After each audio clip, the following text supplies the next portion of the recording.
BJP பிஜேபின்னு பேசும்போது அரண்டு போயிருக்கிறார்கள் தெரியுது, மிரண்டு போயிருக்கிறார்கள் தெரியுது. அவ்வளவுதான். நாங்கள் திரண்டு வருவோம் என்று சொல்கிறேன். பியூஷ் கோயல் வந்து பேசையில் நிர்வாகிகள் கூட்டத்தில் விஜய் ஸ்பாயிலர் அதெல்லாம் ஒன்றும் சொல்லலைப்பா. ஸ்பாயிலர் இல்லை, பாய்லர் இல்லை, அதெல்லாம் ஒன்றும் சொல்லலை. நாங்கள் ஏற்கனவே சொல்லிட்டு தான் இருக்கோம். எல்லாரும் எதிர் ஓட்டு எதுவும் பிரியக்கூடாதுன்னு அண்ணன் எடப்பாடியே தான் சொல்லியிருந்தாரு. விஜய் உட்பட நாங்கள் எல்லாரும் சேர்ந்து தான் வரணும்னு சொல்லிட்டு இருக்கோம். சும்மா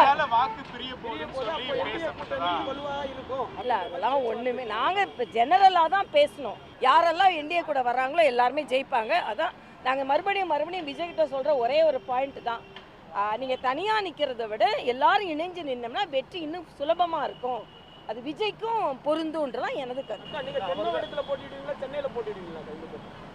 தெரியலப்பா, கட்சி என்ன ஆண்டவனும் ஆண்டு கொண்டு இருப்பவரும் என்ன சொல்கிறாங்களோ அவ்வளோதான்.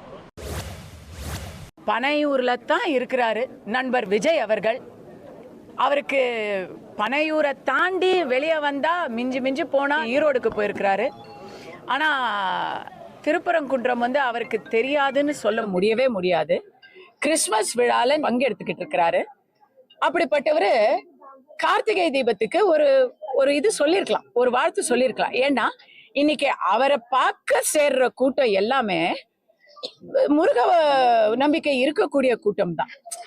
எல்லா மதத்தையும் அவர் வந்து மதிக்கிறாருன்னு சொன்னாதான் அவர் வந்து காமராஜர், வீர வேலு நாச்சியார், அஞ்சலையம்மாள் போன்றவங்களுடைய படங்களை வைத்து அரசியல் பண்ண தகுதியானவர். ரொம்ப முக்கியமா இப்ப அவங்க பேரெல்லாம் சொல்றது இல்லை. அப்புறம் இப்பெல்லாம் வந்து எம்ஜிஆர், இந்த வாட்டி புரட்சி தலைவி, எல்லார் பேரையுமே அவர் சொல்லியிருக்காரு. எம்ஜிஆர் புரட்சி தலைவி பேரை சொல்லி இனி நீங்க அரசியல் பண்ணணும்னு நினைச்சா முதல்ல அவங்கள போல கடவுள் இருக்கு இல்லைங்கிறது உங்க தனிப்பட்ட நம்பிக்கைங்க. ஆனா கடவுளை நம்புவோரை நீங்கள் மதிக்க வேண்டும். அப்ப அவருக்கு வந்து இத பத்தின எந்த கருத்துமே இல்லையா? இல்ல ஒருவேளை அவருக்கு எழுதி கொடுக்கறவங்க இன்னைக்கு லீவா? பொதுவா பாட்டாளி மக்கள் கட்சி என்பது மருத்துவரையா தான். பாமகன்னா அடையாளம் மருத்துவரையானா பாமக. இதுதான் நாடு சொல்லும். அது தமிழ்நாட்டில் அல்லது உலகத்தில் தமிழர்கள் எங்கே வாழ்கிறானா கூட பாமகன்னு சொன்னால் மருத்துவரையாவை தான் அடையாளம் தெரியும். கடந்த ஓராண்டு காலமாக மருத்துவரையாவுக்கு மிகப்பெரிய சோதனையும் வேதனையும் நிகழ்ந்தது. யார் சொன்னால் பாட்டாளி மக்கள் கட்சி வாக்களிப்பானா மருத்துவரையா சொன்னால் தான் வாக்களிப்பாங்க. அதில் ஒன்றும் மாற்று கருத்தே இல்லை. யார் வேணாலும் பாமகன்னு சொல்லிக்கலாமே தவிர மருத்துவரையா தான் பாமக, அவர் சொன்னால் தான் வாக்களிப்பாங்க.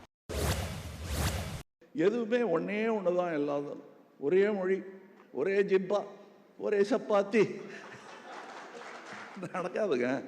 அப்புறம் ஒரே பொட்டு, ஒரே நாமம் நடக்கவே நடக்காது.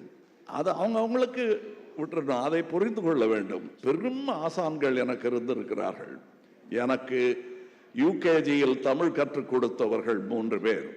கலைஞர், கண்ணதாசன். அந்த உச்சரிப்பை எனக்கு சொல்லிக் கொடுத்தவர் நடிகர் திலகம் சிவாஜி கணேசன் அவர்கள். போதுமா என் வாத்தியார் பட்டியல்? சினிமா தியேட்டரில் தான் முதலில் ஜாதி ஒழிந்ததாக நான் நம்புகிறேன்.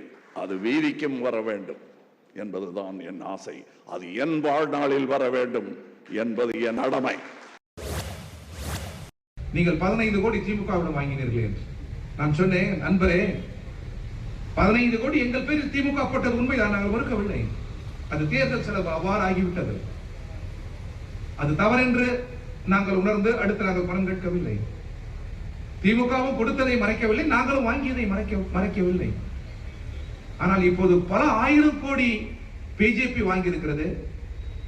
தேர்தல் பத்திரத்தில் வாங்கக்கூடாது என்று நீதிமன்றம் சொன்ன பிறகு நன்கொடையாக நீங்கள் வாங்கியிருக்கிறீர்களே, இதற்கு என்ன பதில் என்று நான் அந்த நண்பரை பார்த்து கேட்டேன். 15 கோடி ஒரு டீ நாங்கள் குடித்திருப்போமா? அந்த 15 கோடியில் ஏதாவது நாங்கள் எங்களுக்காக பெற்றிருப்போமா? தேர்தல் செலவு அது அப்படி இன்றைக்கு இருக்கிறது. எனவேதான் இது மாற வேண்டும் என்று கம்யூனிஸ்டுகள் சொல்கிறோம். தேர்தல் செலவை அரசே ஏற்க வேண்டும். உடனுக்குடன் செய்திகளை தெரிந்து கொள்ள சன் நியூஸ் பெல் ஐகானை கிளிக் பண்ணுங்க.